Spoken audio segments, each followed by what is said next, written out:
El Salvador just became the first country in the world to adopt Bitcoin as legal tender this week after they approved President Nayib Bukele's proposal to embrace the cryptocurrency. And in this video, we will be talking about why this is important for Bitcoin, what Bitcoin really is, and finally, what are the goods and bads surrounding Bitcoin's adoption by El Salvador that may one day take its value all the way up in the hundreds of thousands of dollars. And we are starting right now.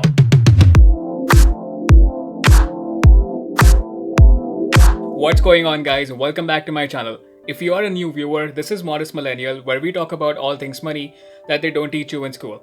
So if you haven't already, please consider subscribing below.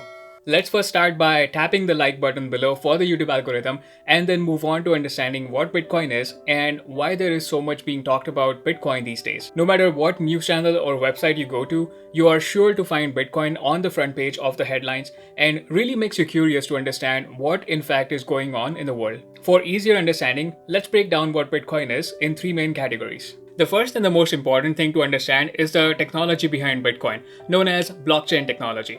Blockchain basically is kind of a database that stores data in some sort of a structured format. Now, of course, pretty much all of us are used to Microsoft Excel for storing our financial data. But data in Excel is centralized, correct? If the Excel file with your budget, your net worth, and things of that nature is stored on your computer, nobody else can see it, even if they connect to the same internet connection that your computer is using. This is what's known as centralized storage of information, where one person or one organization has access to the information and controls it. Blockchain, on the other hand, is a decentralized form of database that is not controlled by any single entity. The easiest way to explain blockchain is to imagine the same Excel file that you were working on previously, but now being worked on Google Drive instead. Imagine you went to a theme park with your friends. One of your friends paid for the tickets, you paid for the lunch and drinks, another friend ended up paying for dinner, and the last one paid for coffee during the day. To keep track of who paid what and how much each of your friends owe to others would be easiest done with the help of a shared database in the form of an Excel file on Google Docs, where none of your friends are individually controlling the Excel file, and all of you guys have access to it, where you can see the information in real time and write more information to it. Blockchain is basically just that, on a much more complex and global level, and has several mainstream applications. The one that we are going to discuss today, and its most talked about application, is in the form of cryptocurrency. Now, our second category is to understand what Bitcoin is. Bitcoin was created back in 2008 as a response from people and for people during the '08 financial crisis. Now, I'm not going to go much in detail about the financial crisis here, but I just want to spend a minute or two talking about what happened during that time that led to people going from not knowing anything about how money worked to completely distrusting their financial institutions and their governments. As we all know it, the mortgage bubble filled with subprime mortgages burst in 2008, sending major subprime lenders like Bear Stearns into bankruptcy and causing a domino effect for other financial institutions such as Lehman Brothers to follow suit. While millions of people got laid off and couldn't afford to pay for even basic things such as food and gas, a Wall Street bailout package was approved back in October 2008.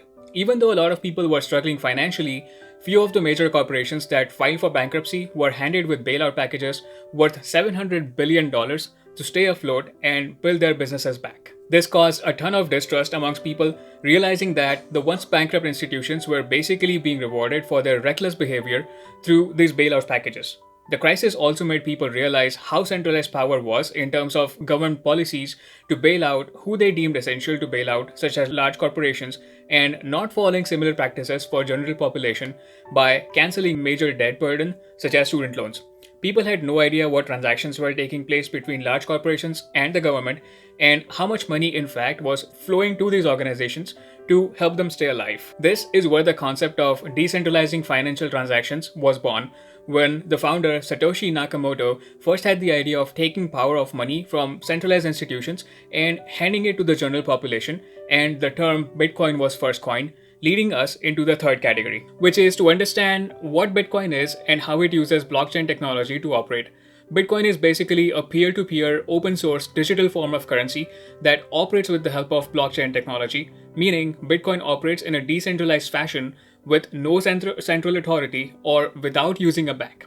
Normally, when I send money back home in India from here, multiple banks and financial institutions are involved that keep a centralized transaction of my money going from here to India without me completely understanding the fee structure they are charging to complete the transaction or understand what dollar to rupee rate I'm exactly getting and why. But with the help of Bitcoin, it is possible to send money stored in the form of Bitcoin from my account to my parents' crypto account in India without having it see any banks or any governments or have anybody give me a lower dollar to rupee rate because their fees was built into it.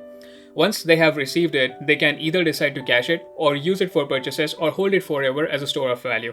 This transaction of sending Bitcoin is recorded through blockchain on a public ledger where you can see the wallet address of the person sending, wallet address of the person receiving, and the quantity of Bitcoin transacted. Once I hit the send button on my end, my Bitcoin gets encrypted through a complex mathematical piece in the wallet called the seed, which is used to sign transactions, providing a proof that the Bitcoin is coming from my wallet. The seed also prevents a transaction from being altered by anybody, including me, once it's issued. Thereafter, the transaction is broadcast to the blockchain network where it starts to get confirmed through a process known as mining. Mining basically is the process of confirming pending transactions by including them in the blockchain. This process usually takes about 20 minutes, and after the transaction is confirmed, my parents can see Bitcoin in their account in about that much time. Now, these miners that we're talking about are not controlled by any financial institutions, but are powerful computers controlled by individuals calling themselves miners or multiple computers forming a mining pool. What is the incentive for normal people like you and I to mine Bitcoin transactions, you ask? Well, the simple answer is rewards. When you successfully complete a mining transaction, you are rewarded in the form of new Bitcoins. The number of Bitcoins you can receive for mining one transaction reduces in half every 4 years and is called halving. When Bitcoin was first invented, the reward for mining Bitcoin was 50 Bitcoins. Imagine mining Bitcoins back in 2008 and 9 and just holding them until now.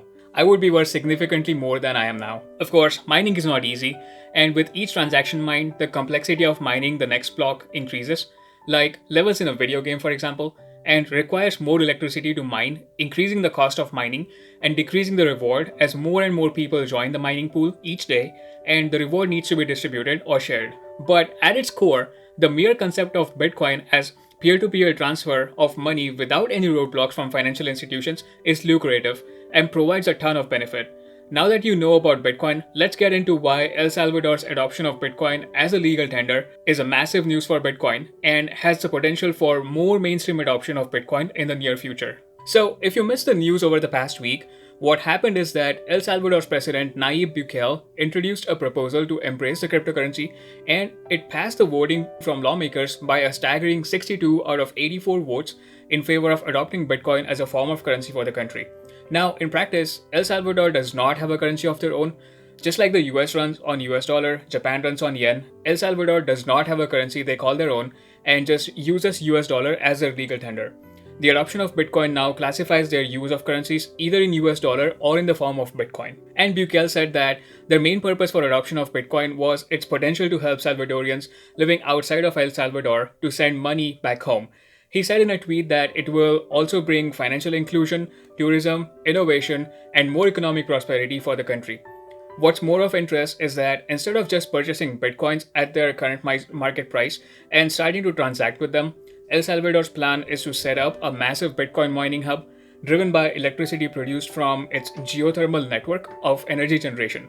Geothermal energy contributes to about 25% of the electricity consumed by El Salvador, and the government's plan revolves around using some of this energy derived from volcanic activity to mine Bitcoins that can later be used to trade in the country.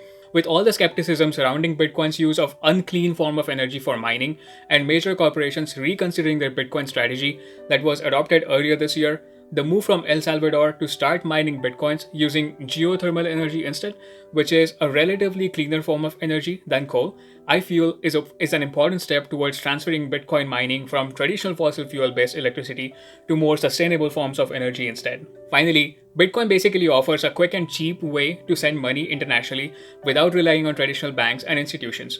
Bitcoin supporters say that El Salvador's adoption of the currency has the potential to create a wave of adoption in emerging markets that lack access to traditional financial services or have to pay expensive fees to make banking transactions happen. News from El Salvador's adoption barely moved Bitcoin's price this week and shows the skepticism around the news and how little the world understand what the adoption exactly means and how smoothly it will go.